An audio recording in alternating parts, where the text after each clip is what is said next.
America, it was this deal was made by United Nations and the United States government. Okay.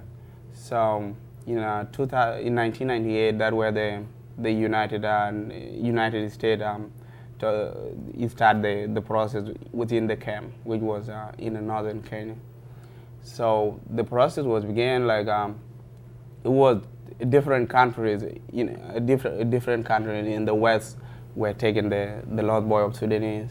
So some went to Australia, and some in Canada, and some now in the United States. It's an absolute pleasure to have you on the show, and to know you come from such adverse situations, and you seem to be pretty successful here in Chestnut Hill College. And I'm very glad that you made it out of that situation. Thanks. Actually, I am kind of like to let you know I'm really excited of being in Chestnut Hill College. I've been trying since I came to the country. I went to high school over here for 1 year, and then work full time and go to high school until I graduate, and I go to community college for the last 2 years, and then I decided I should keep going. Yeah. So that's why I came to Chestnut Hill College, and I really appreciate that the people of Chestnut Hill College accept me and they welcome me to Chestnut Hill. Well, I'm very glad you had that experience here. It is a very wonderful college, and it's almost an extended family. So I mean, I'm glad we offer you support any way we can help. I'm sure we'll do anything we can. Thanks a lot. So I hope you make it in life and follow this American dream that you have in front of you. I see. I wish. And Chestnut Hill College, on the show we had Isaiah Denglek, who was one of the lost boys of Sudan, and his harrowing experience. Until next time, I'm Michael Reid, out. Finally, it seems like just about everyone on campus has come down with that rare disease that strikes every 15 years, Phillies Fever. Our own Jack McGinley talked with a few fans who are suffering from the fever. How excited are you about the Phillies run? Oh, extremely excited. It's been over 15 years, so I definitely want to see the Phils go all the way. No doubt in my mind, I think they will. How excited are you about the Phillies run? Oh, I'm really excited. I just can't wait. All right, you going to the parade if they win? I don't know. More than likely, yeah, I will. If the Phillies win, are you going to the parade on Broad Street, skipping all your classes? I didn't know there was a parade on Broad Street. Probably not. I'll celebrate from here. Are you excited about the Phillies playoff run? No. Not at all? I'm a Boston fan. I'm not very happy. Yankees fan. If they win, are you skipping class to go down to the parade on Broad Street? More than likely, yeah. There's no doubt in my mind. I definitely want to see a parade on Broad Street. Are you going to go to the parade on Broad Street if they win? No, I have other commitments, but I'll be there in spirit. All right, cool. That's it for this edition of the CHC Insider. But stay tuned for two very important political interviews, one with a professor of sociology, the other with a political science professor. I'm Tamika Nwalipemja, and I'll see you next time.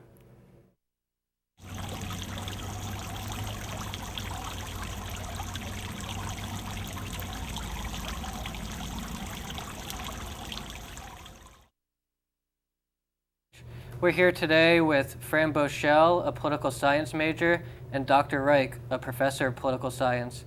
And we're going to be talking about foreign policy and what it has to do with the election. Welcome. And our first question, we want to talk about nuclear proliferation in both Iran and North Korea. And do you think there's a danger with each of these countries? Yes, thanks first for having me on the show. I think that it's important to understand what kind of dangers are involved. In terms of a direct attack by North Korea or Iran on the United States, I fear that very little. I fear that very little for all the classic deterrence arguments, which if they were to ever attack us, you better believe we would come back at them with the full force of our own nuclear arsenal. So while I'm not looking forward to a nuclear Iran, and I'm not ecstatic about a nuclear North Korea, I don't see them as a threat in the classic balance of power sense. But where the real threat comes is from worries about accidental use and a sale of plutonium and uranium on the black market. North Korea has a history of supplying weapons. Typically, it's been small arms to many different countries. But they definitely seem to have supplied missile technology to Pakistan, which is a nuclear country. Also, worryingly, there are signs linking them to a mysterious facility that appeared in Syria, which is not a nuclear country, that the Israelis bombed, and where the greater public is still trying to find out information about this. But there have been hints through the intelligence community that North Korea is somehow involved and that this was perhaps a nuclear facility. So in terms of proliferating to other regimes, and the real concern is that a non-state will get these weapons, a terrorist organization, for example. More nuclear states just make that more possible. So. All right, well, let's see how this relates to the election. Do you think that our future leaders should engage in talks with our so-called enemies? I have to say I agree with Obama on this one. I think that having negotiations is pretty much always a good idea unless you're in a severe conflict situation. I know Obama has spoken at length about how he feels, or he's tried to clarify what he would say, trying to step back from saying that he would have unconditional talks with the leader of Iran, Ahmadinejad, for example. That such talks would be carefully prepared by talks and negotiations at the diplomatic level in the State Department beforehand. I think it's time to reevaluate our relationship with Iran and see if there aren't more ways that we can cooperate with Iran. I disagreed with President Bush labeling Iran a member of the axis of evil. I think that's one reason why the Iranians have been pursuing their nuclear program the way they have. So I think a more conciliatory approach might bear some fruit. Fran, do you think the war is a major issue for young voters to be deciding on? I think it's a very big issue amongst young voters.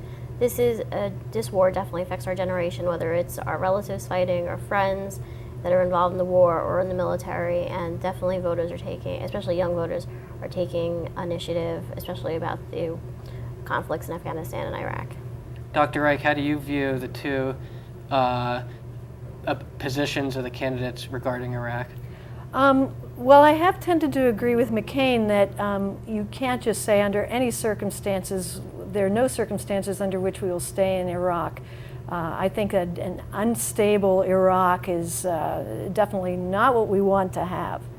But I think that the question may quickly become moot if current trends continue. It seems that Iraq is becoming more stable, and there has been inclinations on the part of the Iraqis to be asking for an American withdrawal themselves. So I think that basically by just virtue of the particular timing that McCain and Obama's positions are becoming a little less problematic, that they're different here. I think that probably the next president, and that's if current trends continue, will probably be able to be withdrawing troops out of Iraq. McCain has been a little more strong about emphasizing that he wants to see a democratic Iraq. I think that's on everybody's wish list in the United States. I'm not so sure that Obama would say we're staying there until it's a thriving, stable democracy. But I think this is one of those issues that the candidates, once they're in office, either one, they would find reason to justify a change in their position depending on how things evolve in Iraq. So the definition for success might change depending on what's happening on the ground. That's a really good way to put it. I would agree with that. A very personal question from both of you. Who are you supporting in this upcoming election? Well, I've been pretty open about this. I was actually, could see myself voting for either candidate up until about a month ago. And I have to say that up until about a month ago, I think McCain has done a great job. He was losing momentum over the summer. The Palin nomination really got him a lot of positive press, and he seems to, I thought he really was on the verge of turning his campaign around. But I'm going to vote for Obama, and I tend to make my decision about voting for presidents on non-conventional grounds, or at least not grounds that a lot of other people seem to use. I like to look at foreign policy for what the president is probably going to do. The reason is that the president is the most powerful person in terms of foreign policy. The president leads on that.